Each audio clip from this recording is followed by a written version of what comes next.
जय गुरु जी। गुरु जी के पावन पवित्र डिवाइन दरबार में सबसे पहले गुरु जी आपके चरण कमलों में बहुत बहुत प्रणाम और सारी संगत जी को नमस्कार। जय गुरु जी, प्रणाम। बहुत आज तक ऐसी ही फीलिंग आती है। एक वो पहला दिन जब गुरु जी ने बुलाया और सारी यात्रा, ये पूरे जीवन की यात्रा गुरु जी के साथ कभी पुरानी नहीं लगती। हमेशा वही नयापन, हमेशा वही एहसास और हमेशा वही भाव। कभी भी ऐसा नहीं लगता अंदर से। गुरु जी ऐसा लगने ही नहीं देते कि हाँ अब तो काफी टाइम हो गया हमें गुरु जी के साथ में, हमें तो बहुत कुछ अब समझ में भी आ गया है और गुरु जी को हम बहुत अच्छी तरह से जान गए।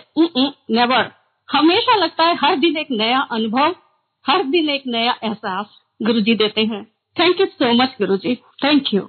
इतने सुंदर दुनिया में जगह देने के लिए, इतने सुंदर, इतने पवित्र पावन दरबार में बिठाने के लिए, बुलाने के लिए अपने दर पे। तो इस दर पे आपने बिठा लिया है कि उसके सामने अब कुछ भी अच्छा नहीं लगता, सब कुछ फीका है।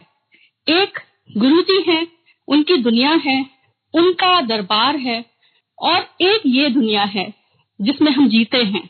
और सच मानिए सिर्फ और सिर्फ गुरुजी की दुनिया सच्ची लगती है, उसके आगे और कुछ भी ऊपर नहीं लगता है। सब कुछ उनके आगे, everything is just mundane and day to day. सिर्फ गुरुजी सच है, अंतिम सत्य वही है, ultimate. He is the supreme, he is the ultimate and he is the best. So thank you Guruji. When I look back 2003, वो ब्यूटीफुल समर ऑफ 2003, जब गुरुजी ने कहां से कितने कितने जन्मों से ढूंढते हुए हाथ थाम लिया, फिर से एक बार अपने दरवाजे, अपने दर पे बुला लिया। ये यात्रा मैं अपने आप को नहीं पहचान सकती अब, सच बता रही हूँ। I am totally not, I am like I am saying और I am bragging that I am spiritually very elevated, no nothing like that. But मैं जब आई गुरु जी के यहाँ पे, I think as it is said, it's darkest before the dawn. मेरी भी जो अंदर से स्थिति थी वो वही थी। ऊपर से देखने के लिए सब कुछ था, लेकिन अंदर से जो एक तलाश थी जिसके लिए मैं बहुत ज्यादा बेचैन थी, इतनी तलाश, इतनी प्यास उस परमात्मा के लिए, उस डिविनिटी के लिए, जिसके लिए जब बोलते हैं ना, when the disciple is ready the master appears, तो शायद वो मेरी तैयारी चल रही थी उसके पहले। जहां जहां जो गुरुजी ने जिन जिन रास्तों पे मैं गई, सारे आध्यात्मिक, सारे जो भी हो सकते हैं स्पिरिचुअल प्रैक्टिसेस, दिस दैट, वो सब एक तरह की प्रिपरेशन चल रही थी। उस एक परम शक्ति जो इतने महाशिव है अपने में, इतने समर्थ, इतने शक्तिशाली हैं, तो इतना जब आपको इतनी बड़ी शक्ति अपने पास बुला रही है तो कुछ तो तैयारी करनी पड़ेगी ना। काफी मांझा, काफी तैयारी करवाई और उसके बाद बुलाया, ऐसे नहीं बुला लिया। और ये कितना लॉजिकल है, क्योंकि गुरु जी के सामने जाने के लिए भी बहुत अंदर से रेडी होना पड़ता है। When the readiness is there, तब गुरु जी बुलाते हैं। तो ये वो टाइम था जब आई ऑलवेज शेयर इन माई सत्संग दैट मेरा क्रिया योग में बैकग्राउंड था, बिकॉज मेरे डैड क्रिया योगी थे। And this was the year my father passed away, 2002। मैं as daughter, and for me my father was my spiritual guru also. I was totally lost, shattered अंदर से, and he was very young, like not even 60। तो मुझे एक तरह से विश्वास उठ गया था हर चीज से, और हमेशा अंदर से लगता था कि ऐसा क्यों हुआ। I was looking for answers. और बहुत ही अंदर से एक जो इमोशनल स्टेट ऑफ माइंड होता है कि लगता था कि nothing works, nothing is worth while. तो क्यों? लेकिन अंदर वो जो एक तलाश थी, जो बीज बोया था, वो तो अंदर अंदर बेल बन ही रहा था ना, पौधा बन रहा था, वो जो एक आध्यात्मिक प्रगति का बीज था। और उसी समय गुरुजी ने मुझे बुला लिया। ही हैंड पिक्ड मी, ही जस्ट चोज मी। मैं इतनी कृतज्ञ हूँ उस दिन के लिए। और जब गुरुजी ने बुलाया, मुझे अपने सारे सवालों के जवाब मिल गए, सारे। उसके बाद no questions were left unanswered, कोई सवाल बचा नहीं था फिर मन में। वो एक पहली झलक उनकी, लगा सब कुछ शांत हो गया, सारी उथल पुथल शांत हो गई अंदर से। जितने सवाल थे, जितने गिले शिकवे थे, सब खत्म हो गए। लगा कि अब कुछ नहीं चाहिए, और कुछ नहीं चाहिए। और वही हो रहा है आज तक। वो पहला दिन गुरु जी के उस डिवाइन दरबार में, पहला कदम मेरा, जैसे एक छोटा बच्चा होता है जो बस चलना सीख रहा होता है, गिरता पड़ता किसी तरह से। वैसे ही मैं भी गई थी और इतना संभाला गुरुजी ने, इतना संभाला। सामने जब बैठे देखा गुरुजी को, मतलब मैं उनको देख के मुझे लगा कि मैं इनकी तुलना किसी और से नहीं कर सकती हूँ। इस पूरी दुनिया में कोई और नहीं है जिनके साथ मैं इनको कंपेयर करूं। इतने डिवाइन, शहंशाहों के शहंशाह, सो रॉयल, सो मैजेस्टिक। वो उनका गद्दी पे बैठने का वो अंदाज, वो उनका बिल्कुल शहाना नूरानी अंदाज, वो चेहरा, वो उनका मैनरिज्म, वो मतलब स्पेल बाउंड। मेरी जबान हलक से चिपक जाती थी। मैं उनके सामने बात करना तो बहुत दूर की बात है, मैं तो उनको नजर भर के देख भी नहीं पाती थी। एंड आई थिंक हम में से सबके साथ यही होता था। जब गुरुजी बैठ जाते थे गद्दी पे आके, उसके बाद वो ही सब कुछ कंट्रोल करते थे, लाइक अ रिमोट कंट्रोल। हम सबकी लाइफ, हम सबकी थॉट प्रोसेस, हम सबके दिमाग में जो चल रहा है, इमोशंस, स्पिरिचुअल प्रोग्रेस, एवरीथिंग सब उनके हाथ में रहता था, रहता है और रहेगा आगे तक भी। तो गुरुजी ने ये यात्रा वहां से शुरू की और धीरे धीरे करते करते करते कब वो ऐसे मुकाम पे ले आए 2003 से अब तक कि मैं जब when I look back and realize, तो मुझे लगता है कि गुरुजी अगर आप नहीं मिले होते तो मैं शायद मतलब एग्जिस्ट भी नहीं करती। ये गुरुजी हैं, जब उन्होंने अपने पास बुलाया और अपनी शरण में लिया तो आप फिर उनकी जिम्मेदारी हैं पूरी की पूरी, आधी अधूरी नहीं। गुरुजी कोई काम आधा नहीं छोड़ते हैं और गुरुजी जो करते हैं वो बेस्ट करते हैं, बेस्ट पॉसिबल। गुरुजी कहते थे जो काम करो बढ़िया हुए, तो ये बढ़िया ही करते हैं गुरुजी। तो जब पहली बार बुलाया और हम गए, मैं तो बिल्कुल जैसे एलिस इन वंडरलैंड चारों तरफ देख रही हूँ, ये हो क्या रहा है, मतलब ये क्या चल रहा है यहाँ पे। और बिल्कुल स्पेल बाउंड, मेस्मराइज्ड हालत में। लंगर प्रसाद भी आया, लंगर प्रसाद खाया। अच्छा, ये लंगर प्रसाद भी यहाँ पे होता है, शब्द भी चल रहे हैं। वो एक ऐसा रूहानी अनुभव, उसको लेके जब मैं आई तो पहली रात तो मैं सो ही नहीं पाई थी। और फिर जब एक बार वो लग गई अंदर से, जो गुरुजी की लगन है, फिर तो उनके बिना फिर रहा नहीं जाता था। कब जल्दी से, पहले तो थर्सडे टू संडे सारे दिन हम बस बिल्कुल भागते हुए चले जाते थे कि दिन बीते और हम चले जाएं उस जगह पे जहाँ जाके ऐसा लगता है कि बस अब यहीं बैठे रहो, अब यहाँ से कहीं जाओ मत, क्योंकि उससे ज्यादा कुछ अच्छा ही नहीं लगता था। ना कोई पार्टी, ना मूवी, ना फ्रेंड सर्कल, ना रिलेटिव, ना दुनियादारी, कुछ भी नहीं। वो उनका चार्म था and I was totally charmed by him, by his charm, his presence, his divinity, totally स्पेलबाउंड।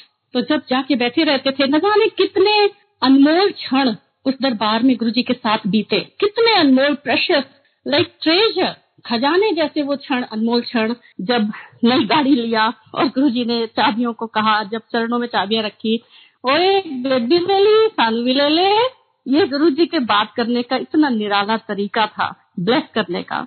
उसके बाद जब गड़वी लाने को मुझे बोला, गड़वी ले आई, और मैं बाहर आके मुझे पता ही नहीं गड़वी होता क्या है, तो मैंने पूछा आंटी को कि उन्होंने कुछ लाने को बोला है, और आंटी ने बताया अच्छा वो कॉपर का लोटा होता है। और मैं जब लेके गई थी तो नया लोटा, उसके साथ में लिड के साथ में, ढक्कन के साथ। तो गुरुजी क्या करते थे कि गुरुजी जब बैठते थे तो आपको हाथ में जब आप लोटा आपके हाथ में रहता था गड़वी, आप गुरुजी को दे देते थे, तो गुरुजी उसको 1 सेकंड के लिए देखते थे, लोटे को, गड़वी को। उसके बाद अपने हाथों में चारों तरफ ऐसे घुमाते थे।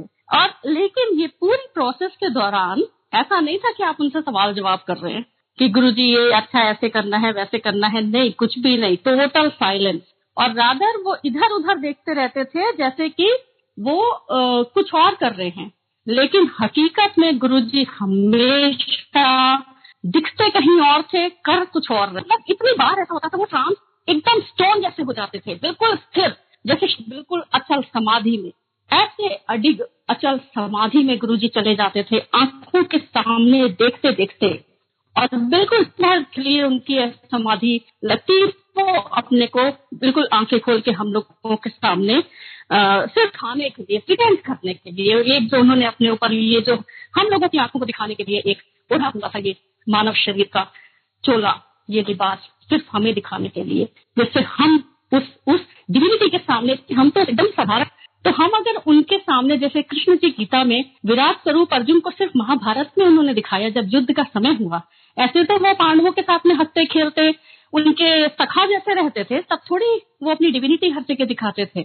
उसी तरह से गुरुजी, तो जब सच में जरूरत पड़ती है, गुरुजी अपने परम शिव अवतार में होते हैं और आपको दिखाते हैं, लेकिन अदरवाइज सिर्फ हमारा भ्रम रखने के लिए वो हमारे साथ हमारे जैसे ह्यूमन बींग्स ही बन के रहते थे। और हम ऐसा लगता था कि तो सामने बैठे हुए हैं, गुरु जी ये कर रहे हैं, गुरु जी वो कर रहे हैं, और उसके बाद उसे ब्लेस करके आपको दे देते। तो मुझे भी दिया और मैंने वो पूरा, तो उन्होंने मेरी तरफ एक नजर ऐसे देखा, फिर गड़वी के अंदर देखा, लोटे के अंदर, और उसको अपने हाथों में चारों तरफ ऐसे लेके घुमाया देखते हुए। ये सब गुरुजी खुद करते थे, क्योंकि वो जानते थे कि वो क्या कर रहे हैं। और हमें से किसी की हिम्मत नहीं होती थी कि हम पूछे गुरुजी से, जरा भी हमारे अंदर इतनी हिम्मत होती नहीं थी कि हम पूछे, अच्छा गुरुजी आप ये क्या कर रहे हैं, या इससे क्या होगा, ऐसा। Oh my God. और दृष्टि उनके चरणों से ऊपर भी मुश्किल से पहुंचती थी, क्योंकि वो तेज जो था उनका, वो तेजोमयी राशि, वो तेज के पुंज सर से पैर तक, उनको बर्दाश्त करना ये किया। और उसके बाद ये जब इतनी अच्छी, इतनी सुंदर यात्रा गुरुजी के साथ शुरू हुई, तो बस एक चीज उसमें रहती है कि गुरुजी उस यात्रा के केंद्र बिंदु हैं, अंतिम लक्ष्य भी वही है, बाकी सब उसके बस आसपास होता रहता है। उस एक जो आपका रूट है, अपने जैसे जड़ों को आप पकड़े रहिए मजबूती से, तो अपने आप ही सारे बाकी की शाखाएं, पत्ते सब अपने आप ठीक रहते हैं। तो उसी तरह से ये जड़ों को सींचना होता है। अगर गुरु जी से हम जुड़े हैं, कनेक्टेड है, तो बाकी तो सब कुछ अपने आप बस चलता ही रहता है, गुरु जी संभालते रहते हैं। इतना सीरियसली लेने की जरूरत नहीं है हर चीज को, ये काम नहीं हो रहा, वो हो रहा है, हेल्थ है, ये सब तो दुनियादारी है, ये लगी ही रहती है। इंसान का शरीर है, कोई भी इसको उल्लंघन नहीं कर सकता है, जो प्रकृति के नियम है, ये सब चलते रहते हैं। बड़े से बड़े अवतार आए, इवन गुरुजी की महासमाधि के बाद भी हम तो बिल्कुल ही टूट गए थे। हमें लगता था कि अब तो मतलब ये क्या हो गया। अभी तक तो हमें ये लग रहा था कि अब तो हमारी लाइफ बहुत अच्छी ऐसे ही कटने वाली है गुरुजी के साथ में। अब ये क्या हो गया, अभी तो हमने कुछ देखा ही नहीं। मतलब 4 साल तो हमारे लिए हमें लगा कि कुछ है ही नहीं थी। 2003 से 2007 तक का हम तो पूरी लाइफ का यहाँ पे सोच के बैठे हुए थे। तो ये क्या हुआ अचानक से, जैसे कोई अचानक से बस उठ के चला गया। लेकिन नहीं, वो गुरुजी हैं। शरीर उनके लिए कभी कोई सीमा था ही नहीं। और उन्होंने उसके बाद जितना दिखाया महासमाधि के बाद में, वो जैसे कि श्री रामचंद्र जी आए, कृष्ण जी आए, वो अपने अवतार रूप में आए, लेकिन मानव शरीर की मर्यादा का उन्होंने भी पालन किया। और जब वो छोड़ के गए, उसके बाद भी वो भगवान हैं तो भगवान ही रहेंगे। उससे कोई फर्क नहीं पड़ता है कि वो शरीर में है कि नहीं है। और गुरु जी भी इस कलयुग के भगवान हैं, अवतार हैं, और वो अपने अवतार रूप में, संपूर्ण अवतार रूप में आए, और वो हमेशा रहेंगे। गुरु जी हमेशा रहेंगे, वो कहीं भी नहीं गए हैं। जितना हम गुरु जी से जुड़ते हैं, उतना इस चीज का गुरु जी और एहसास कराते जाते हैं। तो thank you so much Guru ji for this wonderful journey. कितने कितने सत्संग, अनगिनत सत्संग हैं गुरु जी के साथ में। अब मैं सोचती हूँ कि अगर गुरु जी के यहाँ जब मैं जा रही थी, उस दिन से मैं लिखना शुरू करती, तो न जाने कितनी कितनी किताबें भर जाती। क्योंकि हर दिन अपने आप में एक अनूठा सत्संग था। कभी मन में कुछ आता था कि आज गुरु जी के यहाँ जल्दी जाके बैठ जाएंगे और गुरु जी से शायद थोड़ी सी हिम्मत करके ये पूछ लेंगे। तो उस दिन ऐसा होता था कि आप सबसे बाद में पहुंचो और सबसे पीछे ही बैठोगे जाके। और जब पीछे बैठने का सिलसिला तो मतलब बहुत ही, मेरे लिए तो ऐसा था कि मैं तो ज्यादातर पीछे ही बैठती थी, या सीढ़ियों पे, एम्पायर स्टेट में जो ऊपर सीढ़ियां जा रही होती है, या फिर फर्स्ट फ्लोर पे ऊपर। लेकिन समहाउ गुरुजी ने एक अंदर से डाल दिया था मन में कि इससे कोई फर्क नहीं पड़ता है। मुझे कभी ऐसी हिम्मत भी नहीं हुई कि मैं गुरुजी से ऐसे इंसिस्ट करूं। गुरुजी से इंसिस्ट करना तो बहुत दूर की बात है। सेवादार अंकल से, सिंगा अंकल से, कंकड़ अंकल से बोलूं कि मुझे आगे बैठना है, वो तो बस शुरू में थोड़ा जब नई संगत होने का प्रिविलेज होता था, वो भी बहुत जल्दी पीछे कर दिया गया था। इवन फर्स्ट डे पे मुझे 3rd रो में बाद में आके सिंगा अंकल ने बैठा दिया। लेकिन उसका फायदा ये हुआ था कि मैं एकदम इस साइड में बैठी थी जहाँ से गुरुजी आते हैं। और जब वो निकल के आए थे अपने रूम से, उस क्षण सब कुछ ठहर गया था। जब वो मेरे बगल से होके गुजरे, वो उनके चोले की ससराहट, वो उनकी डिवाइन फ्रेग्रेंस, उसी क्षण सब कुछ ठहर गया, उसी क्षण सब कुछ रुक गया था। और वो बस निकलते हुए जाके अपनी गद्दी पे जाके बैठ गए थे। पैर के ऊपर अपने पैर रख लिया था, अपना हाथ अपने गालों पे रख लिया था। कैसे कोई भूल सकता है। तो ये गुरुजी ही डिसाइड करते हैं आप कहाँ बैठो, उठो, बैठो, सो, जागो, सब गुरुजी डिसाइड करते हैं। तो गुरुजी की दुनिया में चलती सिर्फ गुरुजी की है और किसी की नहीं चलती। हम क्या कर सकते हैं? सरेंडर। गुरुजी के यहाँ 2-3 शब्दों का बहुत प्रयोग होता था उस टाइम पे, उनमें से एक था सरेंडर।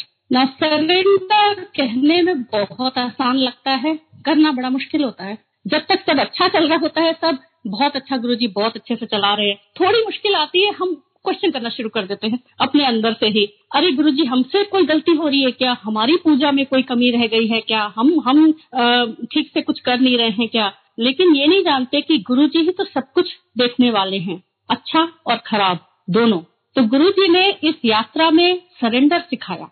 मैं ये नहीं बोलूंगी सरेंडर मेरा कंप्लीट 100% हो गया है, ऐसा कहना भी बहुत बड़ी बात होगी। लेकिन हाँ, गुरुजी ने एक समझ, एक एक्सेप्टेंस दिया है कि जो भी whatever comes your way, take it as गुरुजी's ब्लेसिंग्स। गुरुजी के प्रसाद की तरह और गुरुजी की ब्लेसिंग की तरह ही उसको लेना चाहिए और मन में विश्वास रखना चाहिए कि गुरुजी है ना, गुरुजी सब देख रहे हैं। उसी तरह से शब्द सुनने पे गुरुजी ने बहुत जोर दिया। ये सारी बेसिक्स हैं गुरुजी के दरबार की। आप शब्द ही सुनिए गुरुजी के सामने बैठ के और उसमें देखिए गुरुजी हमेशा शब्द के माध्यम से आपको अपनी सारी जो ब्लेसिंग्स देनी है, इवन कम्युनिकेट करना है, वो शब्द से करते हैं। मुझे एक तो शब्द का ABC भी नहीं पता था शुरू में, मैं तो कभी गुरुद्वारे भी नहीं गई थी, लेकिन जब गुरुजी से जुड़े तो पता लगा शब्द में गुरुजी ने कितनी ज्यादा ब्लेसिंग्स रखी हुई है संगत के लिए। शिव पुराण में पढ़ती थी, लेकिन जो उसका सही अर्थ है सब गुरुजी से जुड़ने के बाद में समझ में आया। सारे धार्मिक ग्रंथों का, इवन रामायण का, रामचरितमानस का, अब पढ़ते हैं कोई भी धार्मिक ग्रंथ, चाहे शिव पुराण हो चाहे रामचरितमानस हो, तो उसका अर्थ समझ में आता है और उसमें रस आता है, क्योंकि गुरुजी उसका अर्थ समझाते हैं। एक एक लाइन, एक एक दोहे में, एक एक शब्द में लगता है कि हाँ ये तो गुरुजी हैं, ये तो ऐसे करते हैं गुरुजी। उसका सच में जो अर्थ है वो अब समझ में आता है। ये समझ गुरुजी देते हैं, ये ब्लेस करते हैं। तो गुरुजी के साथ इस यात्रा में सिर्फ और सिर्फ गुरुजी ने डोर संभाली है, तब भी और आज भी और हमेशा आगे भी संभालते रहेंगे। इसलिए बहुत बहुत आभार गुरुजी का। And thank you so much Guruji, एक नई जिंदगी देने के लिए।